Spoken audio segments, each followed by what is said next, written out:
Graça e paz, pessoal.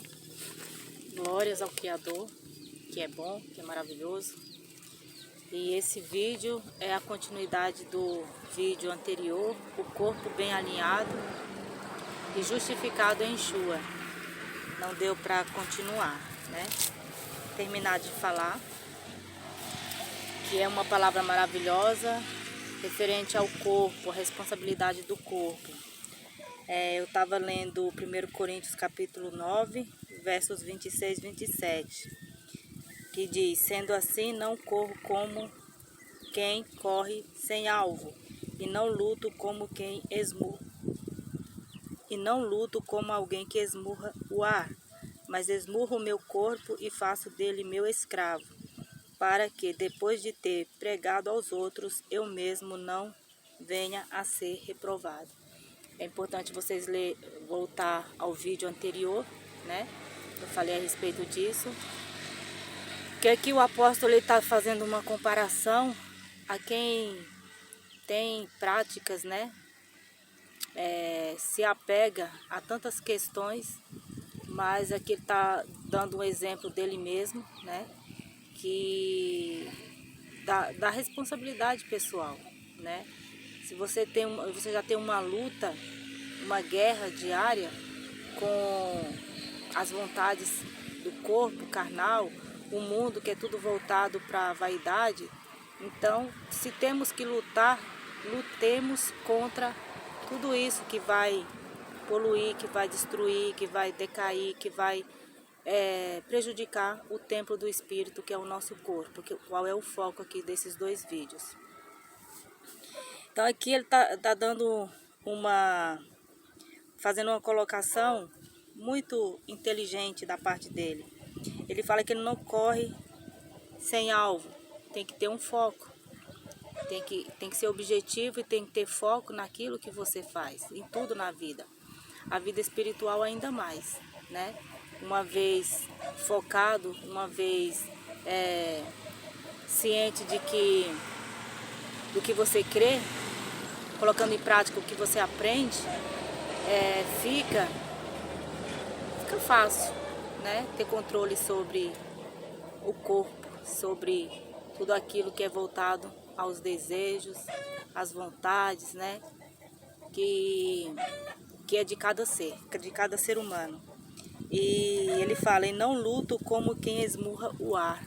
Ou seja, por quê? Porque a luta, a própria palavra já vai dizer lá em Efésios, né? Efésios 6, isso. Que a nossa luta não é contra pessoas, não é contra seres humanos, não é contra carne, sangue, e sim contra hostes, potestades que estão nas regiões celestiais. Então o apóstolo aqui está focado no que ele está falando, ele está fazendo uma colocação, mas resumida. Por isso que é importante ler todas as exortações, 1 Coríntios e 2 Coríntios, as duas cartas, para ver a fala, os conselhos, as exortações do apóstolo.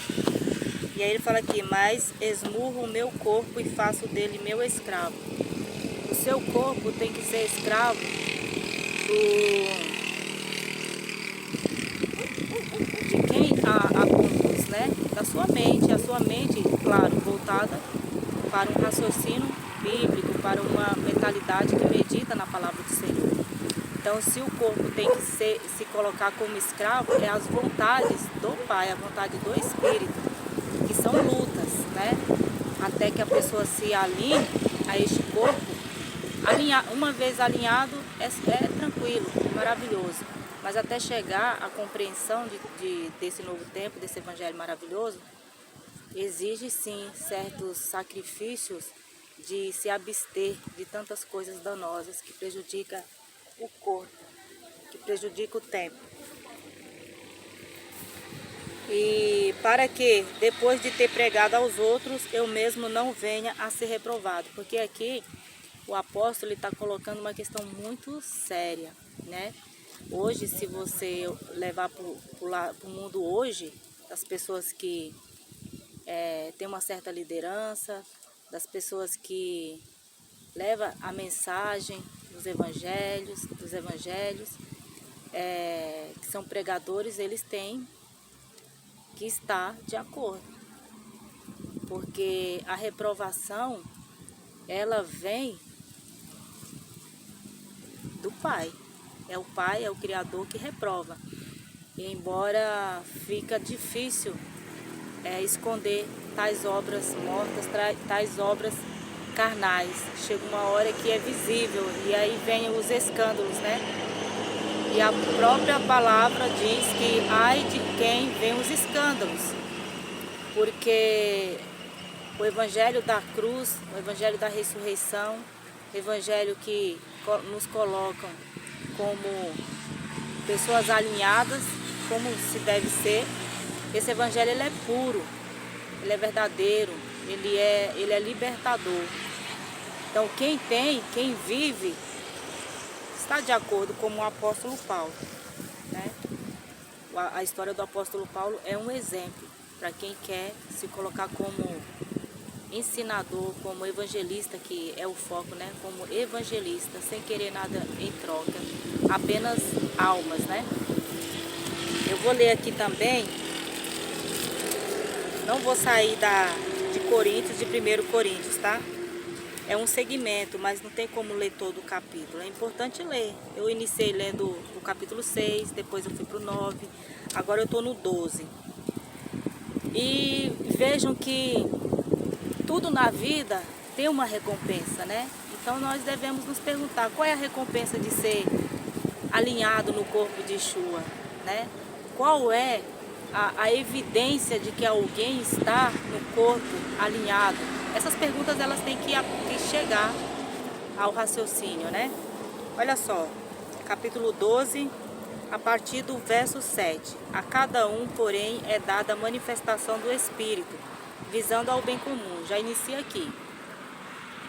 Tem que ser para o bem comum. Tem que estar alinhado, tem que estar em concordância. Como diz lá em Filipenses, já coloquei vídeos falando a respeito disso. Tem que estar em concordância, tem que ter, tem que estar focado na mente de Yeshua, né? Na vontade de Yeshua, no que Yeshua nos ensinou, nos ensina aqui na palavra, o tempo dele em carne. O que ele colocou para os discípulos, o que ele deu para o apóstolo Paulo no ministério do apóstolo Paulo, do Cristo ressuscitado. Isso faz com que essa concordância, esse em comum aconteça, né? De outra maneira, sempre vai haver divergência, vai haver discordância e nada de libertação. Versos 8. Pelo Espírito a um é dada a palavra de sabedoria, a outro, pelo mesmo Espírito, a palavra de conhecimento, a outro fé, pelo mesmo Espírito, a outro dons de curar, pelo único Espírito, a outro poder para operar milagres, a outro profecias, a outro discernimento de espíritos, a outro variedade de línguas e ainda a outros interpretação de línguas. Todas essas coisas, porém, são realizadas pelo mesmo e único Espírito, e ele as distribui individualmente a cada um como quer. Então aqui, só um instantinho, pessoal. Aqui fica evidente, né? É importante ler 1 Coríntios capítulo 12 a partir do 7. Você vê que vai contra a tudo que é colocado aí. Então, imagine um ambiente, como eu já disse no vídeo aqui, em um outro vídeo que eu coloquei.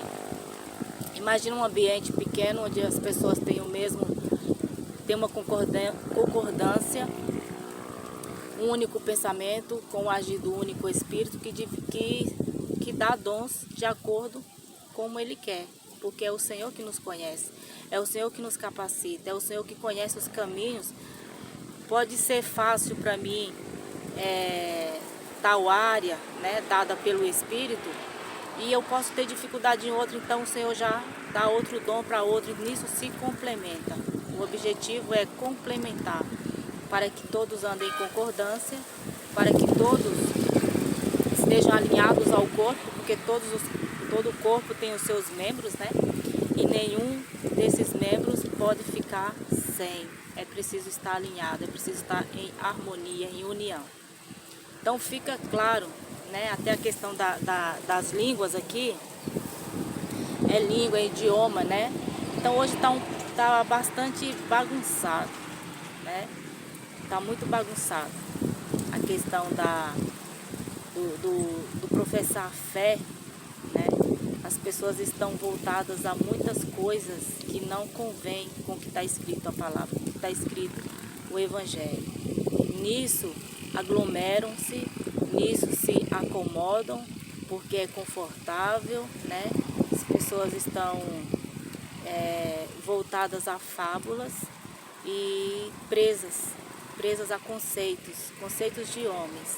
Não é o da palavra do Senhor, não é a doutrina do Senhor.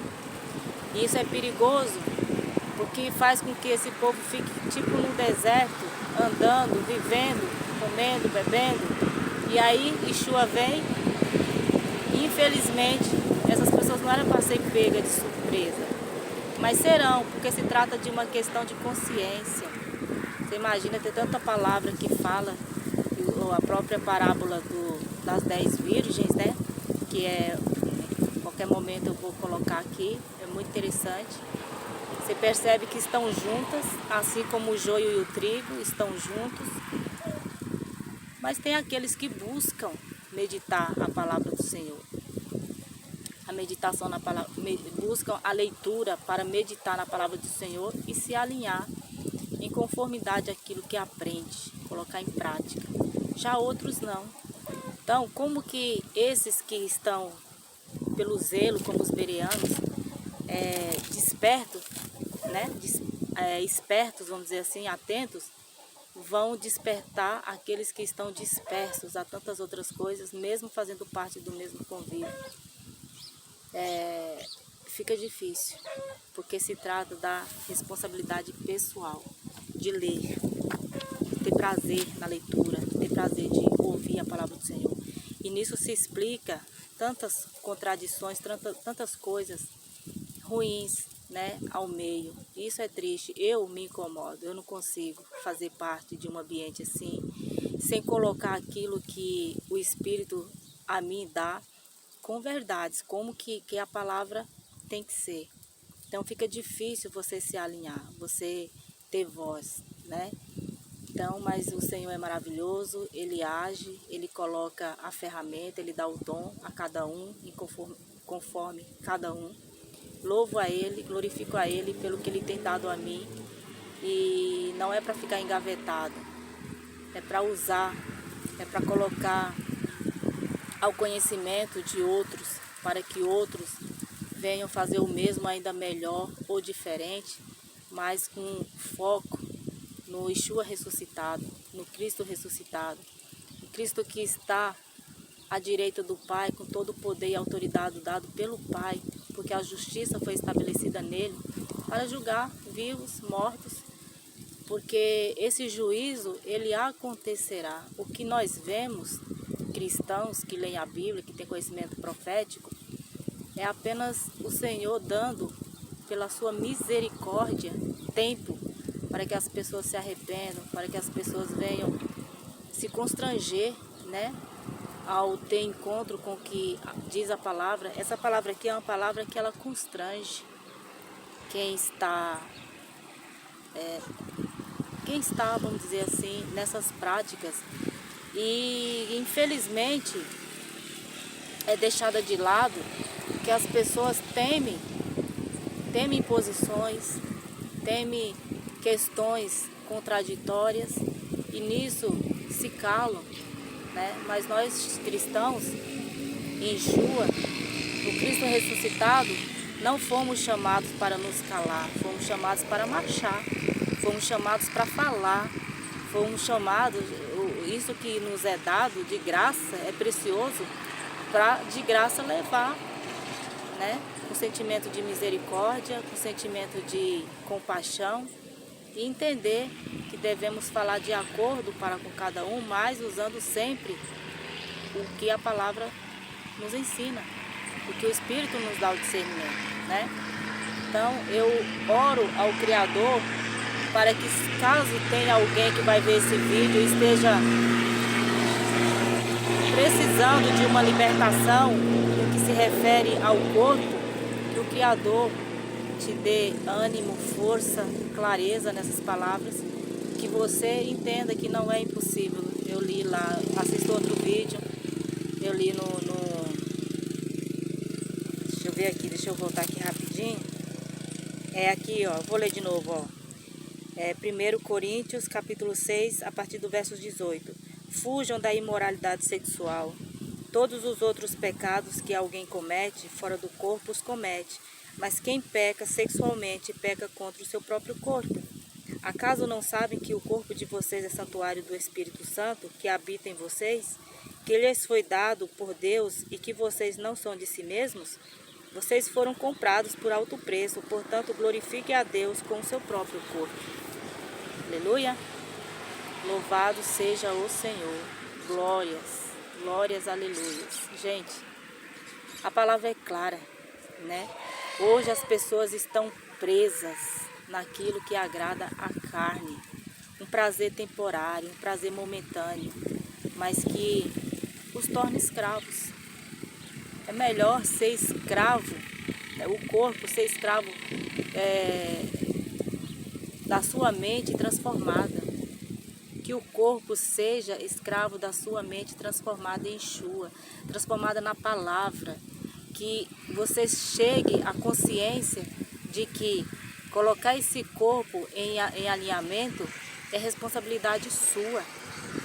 Mas com o auxílio do conselheiro, com o auxílio de Yeshua, que não abandona, que tem prazer em fortalecer, em dar ânimo, né? Então que vocês busquem estar alinhados. Se já estão, louvado seja o Senhor pela sua vida. Somos todos membros de um único corpo. Um corpo que receberá a recompensa no Senhor, já recebe em vida. Porque uma consciência renovada, uma mente espiritual, nos leva a conhecimentos que só nos fazem o bem, né? Faz bem para o nosso corpo, faz bem para a nossa alma, mais ainda para a nossa alma, com o Espírito vivo, um sacrifício vivo diário ao Todo-Poderoso, que é digno de ser honrado, adorado no nosso corpo, como a própria palavra diz, né? Olha só, glorifiquem a Deus com o seu próprio corpo. Não se iluda, né, ao fazer parte de, seja qual for o segmento religioso que você tiver, não se iluda às placas, à religiosidade, não se iluda a essas coisas, porque isso daí é em vão. Mas tenha certeza que o seu corpo é templo do Espírito Santo. E que onde quer que você vá, o que quer que você faça, faça como para o Senhor, como diz lá em Colossenses, capítulo 3. Seja o sacrifício vivo, agradável a Ele, porque Ele é digno. Seja grato o tempo todo a Yeshua, que é maravilhoso, que veio a este mundo, né, abrindo mão de toda a sua grandeza como filho do Todo-Poderoso, dono de tudo, rei, filho unigênito, digno de ser amado, adorado, assim como o Pai, mas rendeu toda a glória ao Criador, que é maravilhoso. Então, seja grato pelo que Ele fez. Ele nos resgatou das trevas para a sua maravilhosa glória. Foi rasgado o véu que separávamos do Senhor. Imagina, gente, viver uma vida ciente de que não há salvação, que você vive por viver, que toda a sua prática de pecado, sei lá, seja o que for que leva ao pecado, não tem solução, não, é o contrário. Em Yeshua, na palavra, há solução. A palavra do